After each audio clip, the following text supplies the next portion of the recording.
And those who wish they could. You got this.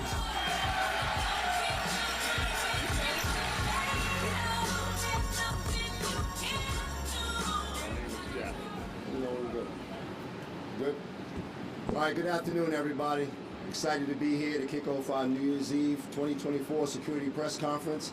We're looking forward to a happy, safe, and prosperous New Year to piggyback on a very safe year for the NYPD in New York City. So without further ado, I want to kick it over to the Honorable Mayor Eric Adams. Thanks so much, Deputy Commissioner Shepard, and really thank all of you. No one does it better than the New York City Police Department in bringing in a new year. Hundreds of thousands of people will be out here lined up, and no matter how often we see it, you never get used to it.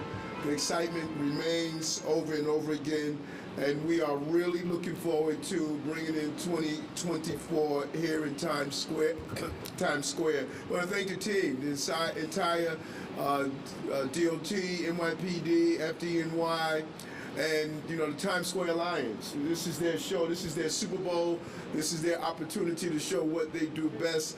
When the lights are on Broadway, the lights are on in New York City, and the lights are on in America. This is America's city, and we are proud to host this major event. Every year, thousands of people come here, and they enjoy themselves, and we only have one ask. Spend as much money as possible. Leave all that money right here in New York City. We want everyone to have a great time. We want everyone to follow the rules. We want to make sure that we continue to move in the right direction. In this city, crime is down and jobs are up. We are trending in a direction that we committed and promised ourselves that we were going to do 2 years ago when this administration came into place. When we came into office, don't you love New York? When you came into office, every day we wanted to deliver on that promise.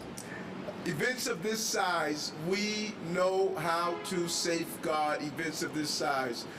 We have major events going on at one time in this city, and with the collaboration of all of our agencies and organizations, we get it right and we do it right all the time. And this includes Patrol Service Bureau, South Transit Bureau, Intelligence and Counterterrorism Bureau, and the Special Operation Division. We will be out here with our canines, our horsebacks, our drones, our helicopters, our boats. The full complement of our public safety apparatus will be on display. Now, we're urging everyone, if you are here for the first time, you're not going to drive during this weekend. Public transportation is open.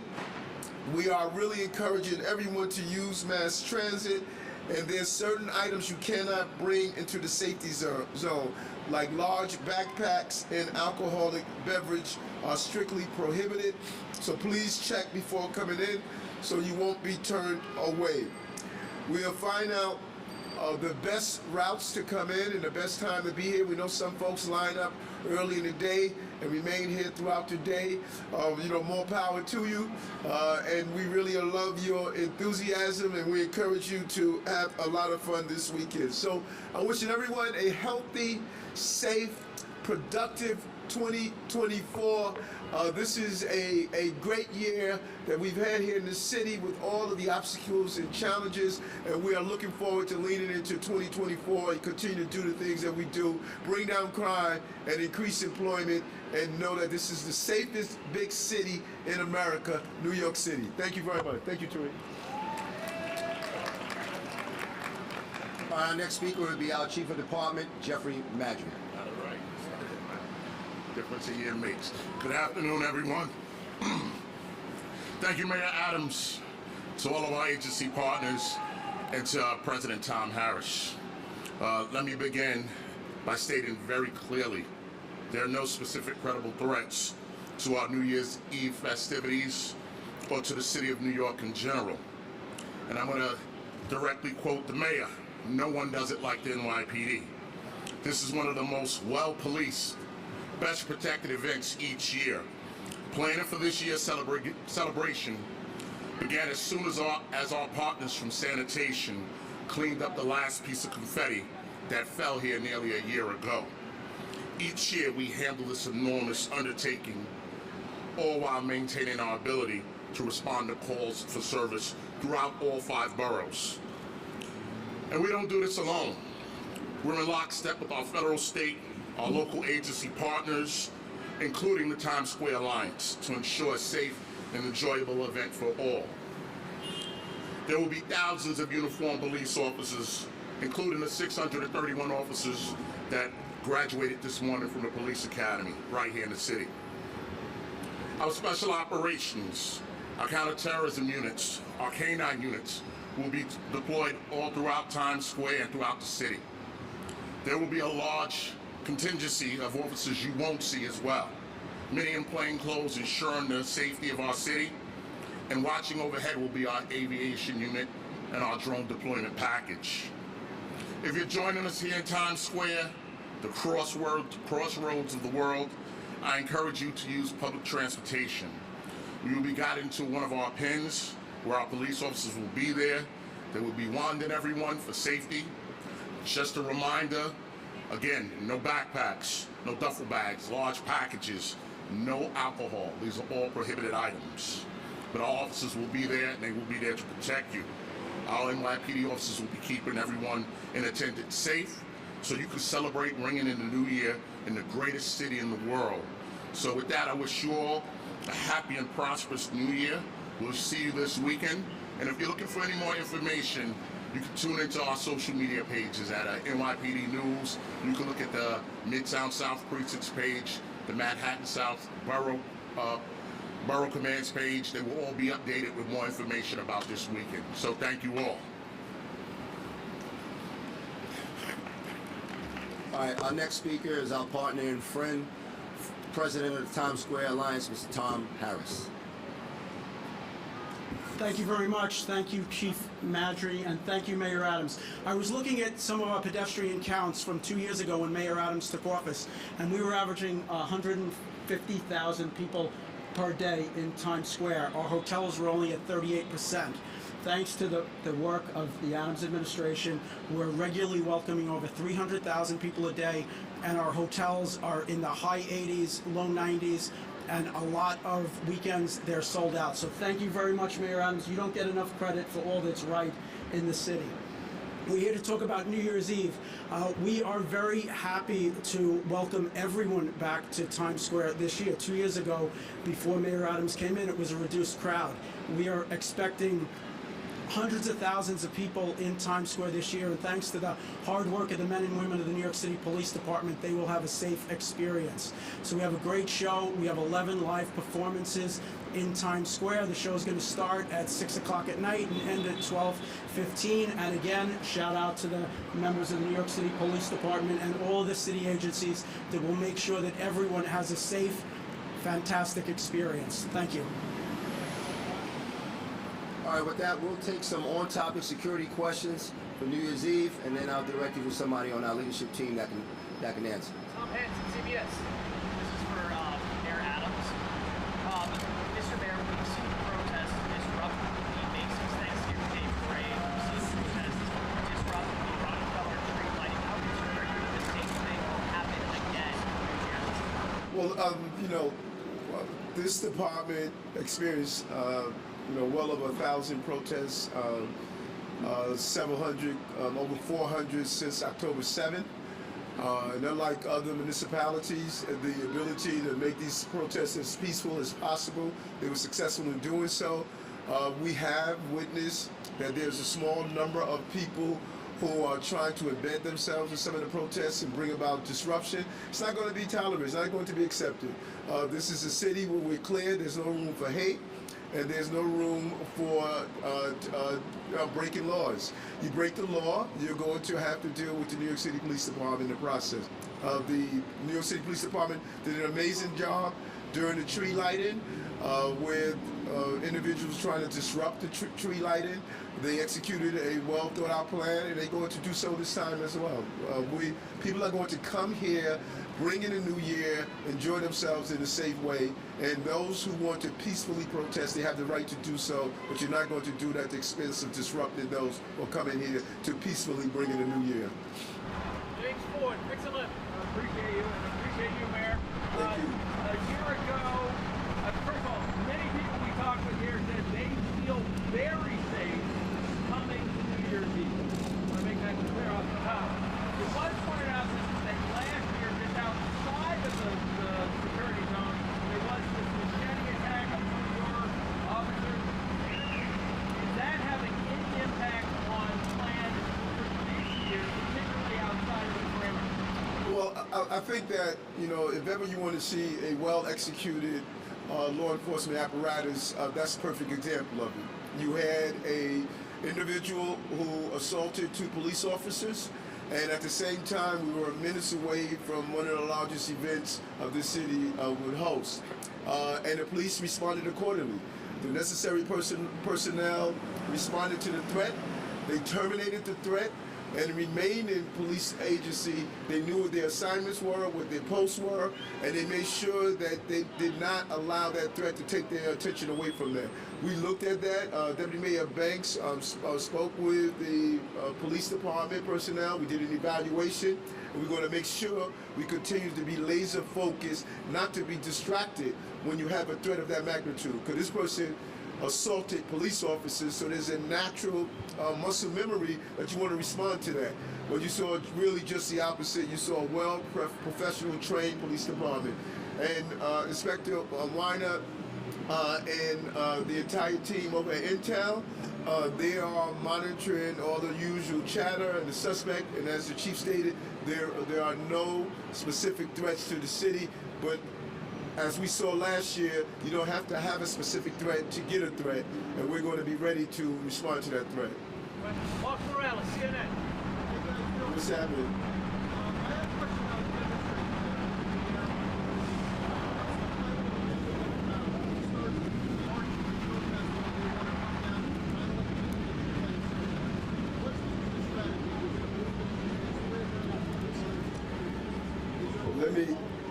Let me give it to the often quoted Chief Shell. I guess I gotta come up with a new quote.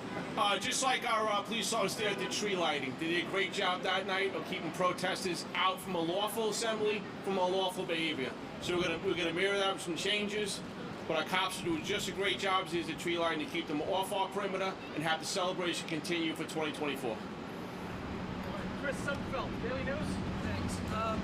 Just to circle back on the protest question real quick, do you have any sense yet of how large you're expecting these protests to be? And then separately on a different matter, Mr. Mayor, that relates to protests. Earlier in the week we were talking about the NYPD settlement that related to that 2020 lawsuit. You were saying you've always considered that a very troubling settlement in terms of law enforcement activity and protests.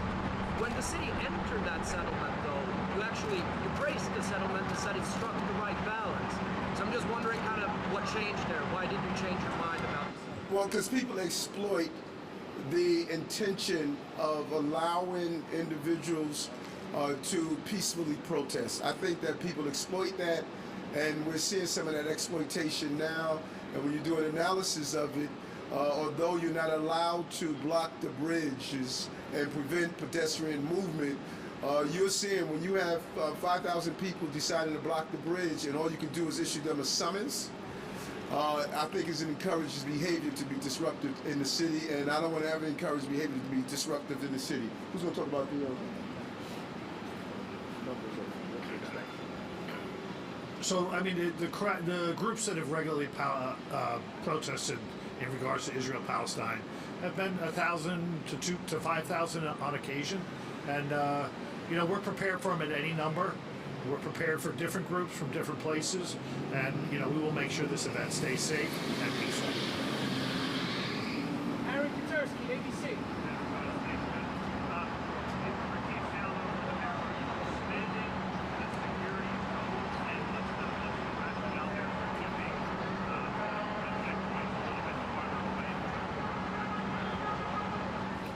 So we're expanding our zone from 6th Avenue to 8th Avenue, from 41st Street to 57th Street. That gives us a buffer zone so we can move quickly if we have to, like last year, and also gives us a space between protesters not to come in here. All right, Alexis Massat, Seattle, Fox News. This is just for anyone within the NYPD. How important is it to monitor the social media footprint from some of these different protesters or just people who might be coming out here on New Year's Eve? So we monitor social media 365 days a year to just determine any event in the city, and obviously when you have a crowd of 1 million people coming to a location, it's vital. It's part of what we do every day, and we work with all our partners. A lot of people have eyes on it just to make sure that we're watching all the different platforms. Have you found anybody posting about, you know, possible protests? Have you seen that already? And then what do you do when you see it pop up? There's a protest every day in New York City, so there's certainly going to be a protest on New Year's Eve. Any other on-topic questions? Tom Hanson, CBS. What type of drone technology is new this year and being implemented for New Year's Eve? The best. Kaz, you want to go into that? We're going to use the same footprint that we did for the tree lighting. We're going to have 2 drone trucks strategically parked along the actual New Year's Eve festivities, and we're going to have drones deployed around the outer perimeter so we can monitor the protests and potential protests that are coming in real time. These drones give us the ability to get a bird's eye view of exactly what's going on, and it gives us an ability for the leadership team here, you see behind me, a front row seats to the evolving incidents that may take place. Thank you. Anybody else? Any on topic? Just one quick. Where's Commissioner Caban? I'm noticing he's not here today. He was in Dominican Republic. He'll be here tomorrow, and he was doing several agreements down there, but he will be back tomorrow. But, you know, I say this over and over again. If the police department could only function when the police commissioner is here, we're in trouble. This is a well-oiled machine. One person does not run the show in this city. And this city and the police department functions. Everyone knows their roles. Everyone knows their responsibility. Right now, we have the first deputy commissioner that's in charge, and we have an amazing apparatus in place. This is a professional department. You don't need one person to make sure that things are run smoothly. And we look forward to having Commissioner Caban back tomorrow. Anything else? This will be our last question from CNN. Mark Morales.